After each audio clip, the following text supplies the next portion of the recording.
얼마 전 평양의 공장 근로자 수백 명이 농기계 부품을 갖고 농촌으로 향했습니다. 일종의 대규모 긴급 출동 서비스 팀을 급파해야 할 정도로 북한 농촌 상황이 좋지 않다는 말이겠죠. 네, 코로나 위기가 풀리면서 중국에서 쌀도 일부 들여오고 있지만 여전히 북한의 쌀값은 높고 식량 사정은 어렵다고 합니다. 북한도 이제 막 모내기를 시작했다는데요. 올해 곡물 생산은 좀 나아질까요? 최유찬 기자가 분석해봤습니다. 남포시 강서구역 청산농장에서 8일 첫 모내기가 시작됐습니다. 선글라스와 마스크를 쓴 남녀 3명이 기계로 모를 심고 있습니다. 작년 이맘때는 극심한 가뭄 때문에 물이 보이지 않는 논에 모를 꽂아야 했지만 올해는 강수량도 물 온도도 모내기에 제법 적합합니다. 경제선동의 목소리가 울리니 알곡거지 점용을 손잡고 까불어 내세운 당의 의도에 맞게 농사를 과학적으로 알수 있게 해서 올해 기후의 대풍을 일으킬 결심입니다.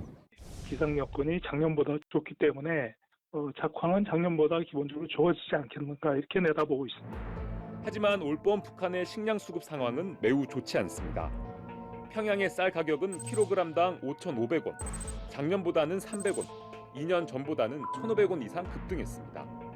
곡물 생산이 필요량에 턱없이 부족한 데다가 지난해 양정법까지 개정해 개인이 시장에 곡물을 내다 팔지 못하도록 하면서 시장 쌀값이 치솟고 있는 겁니다. 또 식량 판매소를 통해서 국가가 식량을 공급을 할 때 부분적인 하락은 있지만 그러나 평균적으로는 평시보다 30-40% 높은 가격을 유지하고 있거든요. 이게 현재 북한의 식량 사정을 말해주는 거다. 지난해 북한이 생산한 곡물은 쌀 207만 톤, 옥수수 157만 톤 등 451만 톤. 한 해 필요량 550만 톤에 비하면 100만 톤 이상이 부족합니다. 대북 제재와 코로나 봉쇄가 지속되면서 전시 비축미까지 풀었기 때문에 고갈된 비축미를 다시 채워 넣으려면 올해는 더 많은 곡물을 생산해야 합니다. 1년 식량 생산량의 30%까지 이제 되죠.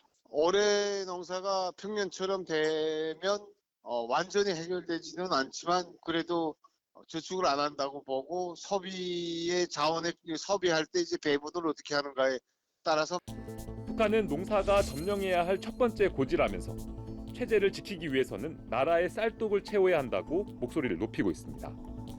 그나마 봄철 기후 조건이 나쁘지 않아 작년보다는 작황이 좋을 것으로 전망됩니다. 또 북한이 지속적으로 강하천 바닥을 준설하고 뚝을 보수하는가 하면 관계 배수시설을 정비해 어느 정도의 가뭄과 홍수에 대비하는 능력도 조금 개선되기는 했습니다. 가장 선차적으로 해야 되는 게 관계 배수다. 관계 배수를 우선적으로 정비하고 거기에 필요한 물들을 최대한 많이 확보를 해야 된다. 이게 지금 북한이 가지고 있는 목표죠. 하지만 비료, 농약, 농기계 등은 아직 턱없이 부족합니다. 비료는 품질이 좋지 않은 퇴비와 약간의 질소비료에 의존할 뿐 정작 열매를 맺는 데 필수적인 인비료가 충분치 않습니다. 순천 지역에 대규모 공장을 만들었어요. 인비료 공장이라고. 그게 준공은 했는데 3년 동안 이렇다 할 생산 소식이 없었어요. 만약에 질소비료가 계획대로 생산이 되고 인비료가 추가로 더 생산이 되면 올해 당장은 생산량에 크게 영향을 미치지는 않겠지만 장기적으로 보면 농업 생산량은 늘 수밖에 없다. 농기계 부족과 노후화 문제도 심각합니다. 400여 명의 농기계 수리 지원 조성원들이 출동 시가 농기계 부속품 전세를 조직 진행했습니다. 고장난 농기계들은 현장에서 즉시 수리해 주어 평양 시내 기계 분야 근로자 400여 명이 농기계 부속품을 들고 농촌으로 가서 직접 고장난 농기계를 수리해주는 출동 행사까지 열 정도입니다. 그 적기를 맞추는 게 가장 중요하거든요. 그걸 맞추려면 북한이 노동력을 대신을 할 수 있는 기계가 좀 풍족해야 되는데 지금 그 부분은 아직까지 좀 한계가 있지 않을까. 북한 당국과 농민의 노력에도 불구하고 곡물 생산이 크게 늘어나기는 어려운 형편입니다. 그래도 코로나 봉쇄가 해제되면서 중국으로부터 조금씩 곡물이 들어오면서 급한 불은 끄는 형국입니다. 북한이 올 들어 지난 3월까지 중국에서 들여온 쌀은 약 7만 6천 톤. 작년 1년 내내 수입한 쌀보다 많습니다.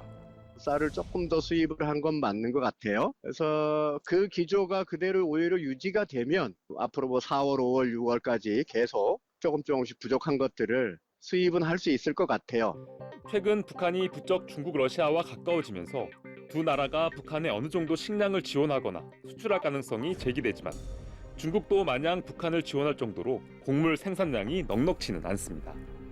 중국도 식량 부족 국가거든요. 그러니까 중국이 북한 문제를 해결해 줄 수 없고 단적으로 만일에 중국이 북한 문제를 해결해 줄 수 있다고 그러면 90년대 수십만 명 이상의 아사했던 문제가 발생하지 않겠죠. 그러니까 중국도 해결하기 어렵다.